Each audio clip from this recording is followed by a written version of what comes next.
መንገድ ላይ ሳገኘ ጺም አድጓል፣ ጸጉርህም አድጎ ነበር፣ ተቀይረብኛል። ምናልባት በመንገዴ ላይ ድንገት እንኳን እንደ ጥፋት የታየብኝ ነገር ካለ በድጋሚ ሀብትዬ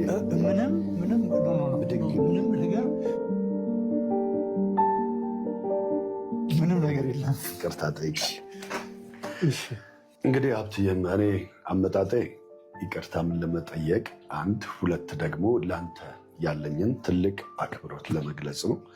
ከዛ ውጭ እንግዲህ ዛሬ ማታ ደግሞ የሚተላለፍ ሰይፉ በኢቢኤስ ላይ ያንተን አጭር ቆይታ በማስመልከት እኛ ደግሞ እንደ ኢቢኤስ ለአንተ የምንሰጠው ስጦታ ይኖራል፣ የምስጋና ስጦታ። ያችን ስጦታ እና እገዛ እናደርጋለን እንደ ኢቢኤስ። አመሰግናለሁ። አልጠፋም፣ እንገናኛለን። ምሳ ያችን ምሳ አብረን ነው የምንበላው። መልካም ጊዜ። ምን ያለ ሁለታችንም እመኛለሁ። አሜን አሜን አሜን። ውለታሽ አለብኝ ልክድሽ አልወድም ስምሽን በቁም ነገር